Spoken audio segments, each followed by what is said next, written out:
क्या आप जानते हैं पूरी दुनिया में सिर्फ एक साल के अंदर 25 लाख से भी ज़्यादा लोग मारे जाते हैं सिर्फ एक बीमारी के कारण। उस बीमारी का नाम है निमोनिया। ध्यान रखिए, इसका स्पेलिंग शुरू होता है पी से, ना कि एन से। पी ये अक्षर साइलेंट होता है और इसको प्रोनाउंस न्यूमोनिया नहीं करते हैं, सिर्फ निमोनिया ही कहते हैं। हे गाइस, वेलकम है आप सभी का आज के इस वीडियो में। मैं हूं आपका होस्ट मंदार और आज के इस वीडियो में हम जानने वाले हैं निमोनिया के बारे में। जैसे कि आप जानते हो कि निमोनिया में सबसे ज़्यादा किसी पार्ट को नुकसान होता है तो वो है लंग। तो आज हम जानेंगे कि आखिर ऐसा क्या होता है लंग्स के अंदर कि जिसके कारण निमोनिया के सिम्टम्स आते हैं।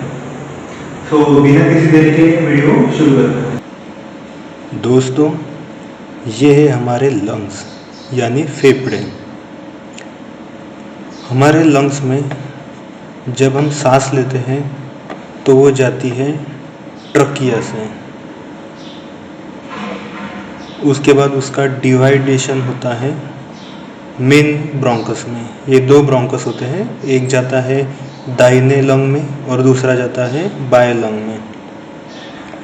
इन ब्रोंकस का फिर से डिवाइडेशन होता है सेकेंडरी ब्रोंकस में, टर्शरी ब्रोंकस में, फिर ब्रोंक्यूल्स और सबसे आखिर में आता है रेस्पिरेटरी ब्रोंक्यूल्स, जो कि काफ़ी छोटे होते हैं।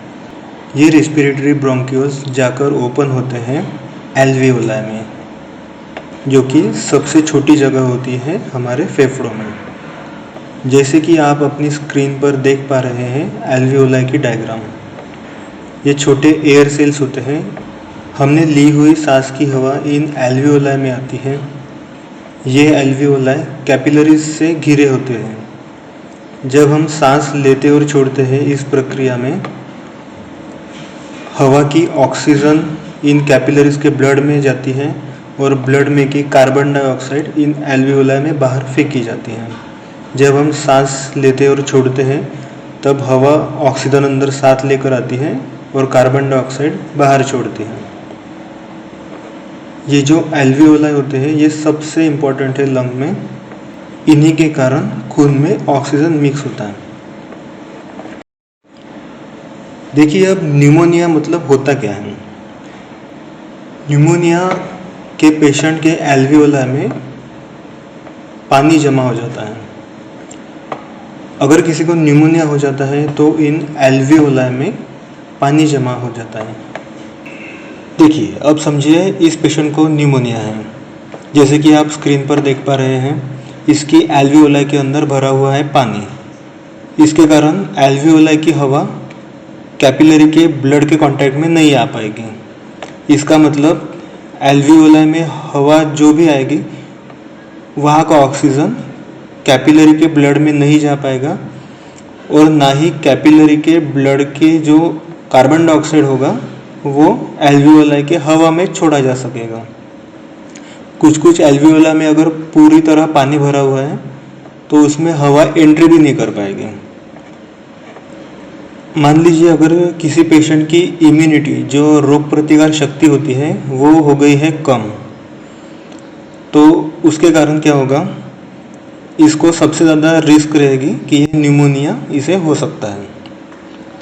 हमारे लंग्स में लंग्स की जो ब्रोंकस होती है, जो हवा ले जाने वाली नली, उसमें छोटे छोटे विलाई होते हैं जो मूवमेंट करते रहते हैं, जो म्यूकस सीक्रेट करती रहती है, यानी ऐसा चिकना पदार्थ जो कि आने वाले बैक्टीरिया और डस्ट को अपने साथ पकड़ लेती है और लंग्स के अंदर तक जाने से उसको रोकती हैं।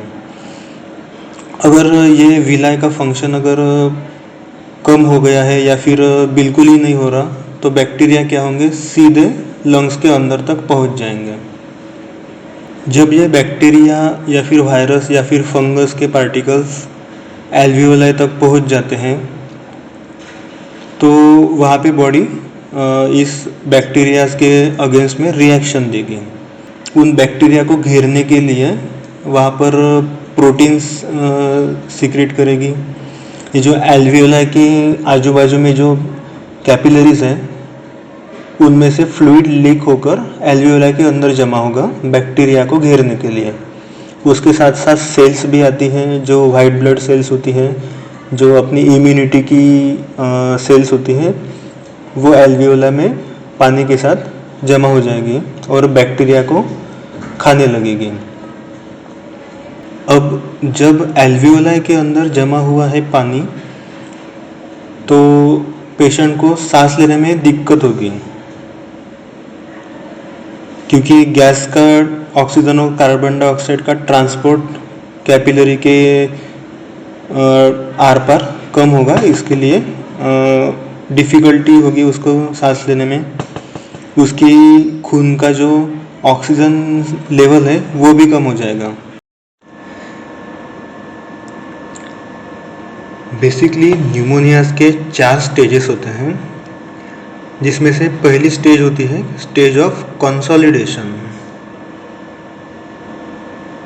इसमें जो लंग होता है वो वॉल्यूमिनस हो जाता है, जिसमें पानी भर जाता है पूरी तरह से और बल्की हो जाता है। ये स्टेज 1 से 2 दिन तक चलती है। उसके बाद जो एल्वियोलाई में जो फ्लूइड है उसमें न्यूट्रोफिल्स आने लगते हैं, जो कि हमारी इम्यूनिटी के सबसे इम्पोर्टेंट सेल हैं। वहाँ पे फ्रैगमेंटेड आरबीसीज होती हैं, यानी जो लाल सेल्स होती है खून की, उसके टुकड़े आ जाते हैं। और ये जो लंग है वो लीवर की तरह दिखने लगता है, इसीलिए इसको बोलते हैं रेड हिपेटाइजेशन। ये स्टेज 2 से 4 दिन तक चलती है। उसके बाद स्टेज आती है ग्रे हिपेटाइजेशन। इसमें मैक्रोफेग्स नाम के सेल्स आ जाते हैं। पस जैसा फ्लूइड एल्वियोला में आ जाता है। सेल्स के ब्रेकडाउन होने के बाद उसका कचरा वहाँ पे जमा हो जाता है और आरबीसी से निकला हुआ हीमोग्लोबिन से हीमोसाइड्रिन बन जाता है। इसमें बैक्टीरिया कम हो जाते हैं, क्योंकि मैक्रोफेग्स सेल्स उन्हें खा जाते हैं, जिसे फैगोसाइटोसिस बोलते हैं। लंग्स यहाँ पे ड्राई हो जाते हैं और हार्ड हो जाते हैं। ये स्टेज चलती है 4 से लेके 7 दिन तक। उसके बाद स्टेज आती है रिजोल्यूशन, यानी लंग्स अपनी नॉर्मल स्टेज में आने लगते हैं। ये स्टेज चलती है 21वें दिन तक, यानी अराउंड 3 वीक्स का समय लग जाता है।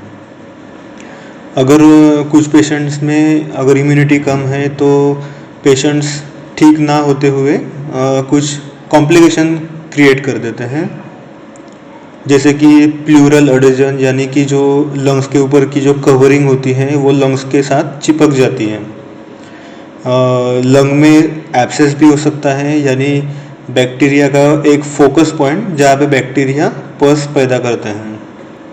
अगर यहाँ से बैक्टीरिया पूरी बॉडी में अगर खून के द्वारा पहुँच जाते हैं, यानी खून में बैक्टीरिया की मात्रा पाई जाती है, तो इसे बैक्टीरियमिया कहते हैं। अगर पेशेंट को सांस लेने में बहुत ज़्यादा दिक्कत हो जाती है, उसकी ऑक्सीजन लेवल कंटिन्यूसली गिरती जाती है, तो पेशेंट की डेथ भी हो सकती है।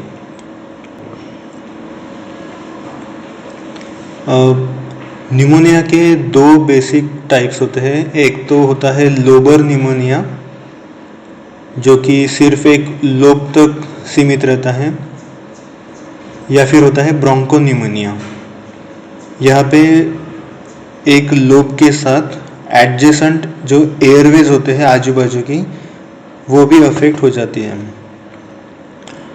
जैसे कि इस एक्सरे में आप देख रहे हैं, ये जो वाइटिश जो पार्ट है ये एक लोब है लंग का, दाहिने लंग का, और इस लोब में न्यूमोनिया हो चुका है, इसलिए वाइट हेजी दिखाई दे रहा है। ये सिर्फ एक लंग का एक लोब है, इसीलिए इसको लोबर न्यूमोनिया कहा जाएगा। जैसे कि ये पेशेंट का एक्सरे है, इसमें दोनों लंग अफेक्ट हो चुके हैं।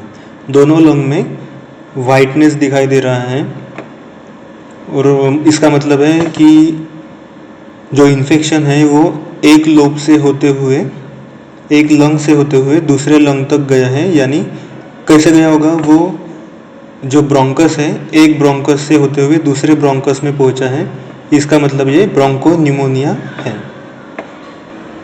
अगर हम निमोनिया देख रहे हैं तो ये जानना बहुत ज़रूरी है कि ये किस वजह से होता है, कौन से बैक्टीरिया या वायरसेस के कारण निमोनिया हो सकता है। तो सबसे कॉमन होता है बैक्टीरिया। बैक्टीरिया में आ सकता है Streptococcus pneumonia, Haemophilus influenza, staphylococcus aureus या फिर माइकोबैक्टीरियम ट्यूबरकुलोसिस। ये माइकोबैक्टीरियम ट्यूबरकुलोसिस वही बैक्टीरिया है जिसके कारण टीबी होता है। या फिर वायरल निमोनिया भी हो सकता है, जैसे कि respiratory syncytial virus, para influenza virus, rhino virus, adeno virus. इन वायरसेस के कारण भी निमोनिया होता है। एक टाइप होता है अटिपिकल निमोनिया, जो कि क्लामाइडिया, माइकोप्लाज्मा या फिर लेजियोनेला के कारण होता है। अटिपिकल निमोनिया इसलिए कहते हैं क्योंकि इसमें सिम्टम्स जो होते हैं निमोनिया के मुकाबले काफ़ी माइल्ड होते हैं, इतने ज़्यादा सीरियस नहीं होते हैं।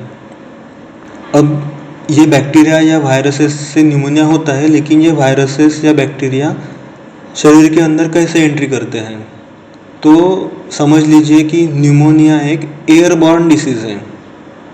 मतलब हवा के ज़रिए ही बैक्टीरिया या वायरसेस आपके शरीर में प्रवेश करेंगे। अगर आप किसी ऐसे पेशेंट के कांटेक्ट में आते हैं आसपास जिसको निमोनिया है, तो उसके सांस के या फिर छींकने के ज़रिए या फिर खांसने के ज़रिए जो उसके ड्रॉपलेट्स होंगे सलाइवा के, या फिर जो खांसी का जो बलगम होता है उसके छींटों के साथ बैक्टीरिया भी हवा में मिक्स हो जाएंगे। उस हवा में अगर आप भी सांस ले रहे हैं तो यकीनन आपके सांस के ज़रिए लंग तक ये बैक्टीरिया पहुंच सकता है। जैसे कि ये निमोनिया एयरबॉर्न डिसीज़ है और खांसने छींकने से फैलता है, तो इसीलिए कहते हैं कि जब भी आप खांसे या छींके तो मुंह पर हाथ रखना चाहिए। ये जो निमोनिया के जो कॉजेटिव एजेंट्स हैं वो एज के हिसाब से अलग अलग होते हैं। जैसे कि नियोनेट जो 28 दिन से कम उम्र के जो बच्चे होते हैं उनमें ग्रुप बी स्ट्रेप्टोकोकस हो सकता है, या फिर ग्राम नेगेटिव बैक्टीरिया जैसे इस्चर्शिया कोलाई, क्लेब्सिएला निमोनी और स्टैफिलोकोकस ऑरियस। ऐसे बैक्टीरिया ज़्यादातर पाए जाते हैं। या फिर जो 1 महीने से लेकर 3 महीने तक के बच्चे और 4 महीने से लेकर 5 साल तक के बच्चों में स्ट्रेप्टोकोकस निमोनी और हीमोफिलस इन्फ्लुएंजी टाइप बी ये बैक्टीरिया ज़्यादातर पाए जाते हैं। और जो 5 साल से ऊपर के जो लोग हैं उनमें स्ट्रेप्टोकोकस निमोनिया के कारण ज़्यादातर निमोनिया होता है। ऐसा भी हो सकता है कि नियोनेट में स्ट्रेप्टोकोकस निमोनिया के कारण भी हो सकता है, लेकिन ऐसे केसेस कम होते हैं। तो आखिर निमोनिया के लक्षण क्या होते हैं? तेज बुखार,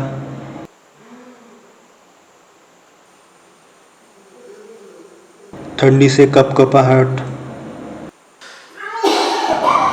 बलगम वाली खांसी,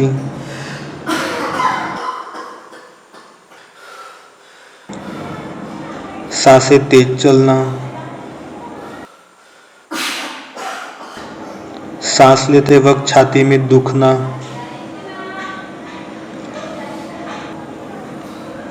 थकावट लगना, हाथ पैर दुखना, सर दुखना,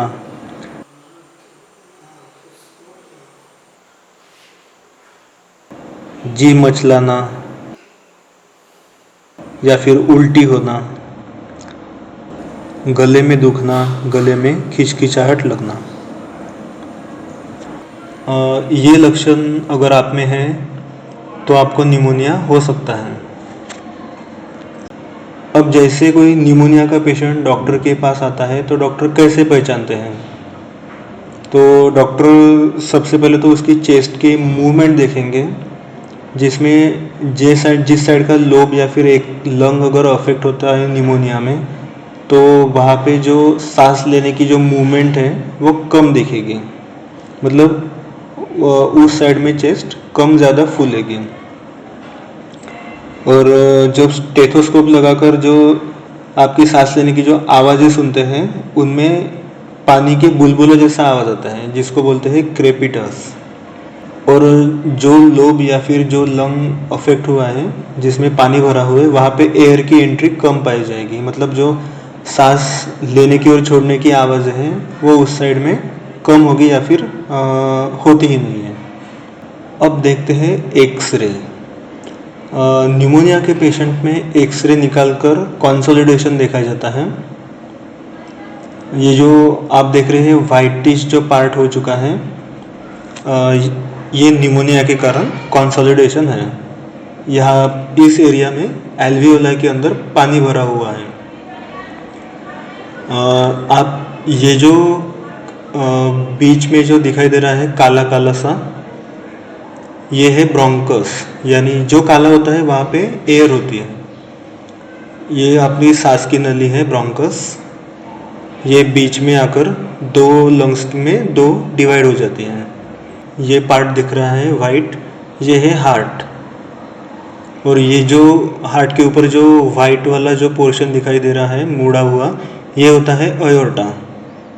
ये छाती लंग्स के पीछे जाकर फिर से वापस नीचे आ जाता है।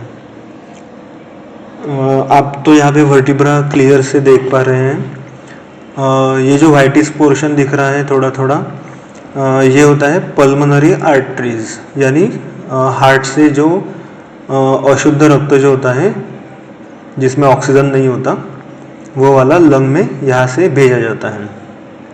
अब चलते हैं निमोनिया की ट्रीटमेंट की तरफ। निमोनिया की ट्रीटमेंट उस पर डिपेंड करती है जो कि कॉजेटिव एजेंट होगा। अगर बैक्टीरिया के कारण अगर निमोनिया हुआ है तो एंटीबायोटिक्स यूज़ किए जाएंगे। तो अगर माइल्ड केस है तो एजिथ्रोमाइसिन, उसके साथ में डॉक्सीसाइक्लिन, ये दो एंटीबायोटिक्स दिए जाएंगे। अगर पेशेंट को कोई दूसरी बीमारी है जैसे कि डायबिटीज़ हो गया या फिर ब्लड प्रेशर हो गया, उसमें लियोफ्लोक्सासिन देंगे या फिर एमोक्सिसिलिन प्लस एजिथ्रोमाइसिन दे सकते हैं। अगर डॉक्टर को लगता है कि इसमें सूडोमोनास बैक्टीरिया के कारण इन्फेक्शन है, तो सूडोमोनास स्पेसिफिक एंटीबायोटिक होते हैं पिप्रासिलिन और टैजोबैक्टम, इसके साथ में सिप्रोफ्लोक्सासिन मिलाकर दिया जाता है। अगर वायरसेस के कारण है तो वैसे एंटीवायरल्स होते हैं, लेकिन सबसे ज़्यादा इम्पोर्टेंट होगी आपकी इम्यूनिटी। आपकी बॉडी जो इम्यूनिटी है वही वायरसेस को इनएक्टिव करने में सक्षम होगी। अगर फंगल है तो एंटी फंगल ट्रीटमेंट देंगे। इसके साथ में पेशेंट को बहुत ज़्यादा पानी पीते रहना है, या फिर अगर डॉक्टर्स जो सलाइन लगाते हैं वहाँ से भी फ्लूइड की कमतरता को दूर किया जाता है। अगर आपको इस वीडियो से कुछ नया जानने को मिला है तो लाइक करें, कमेंट करें, अपने दोस्तों के साथ शेयर करें और हाँ, चैनल सब्सक्राइब करना ना भूलें। Thank you and God bless you.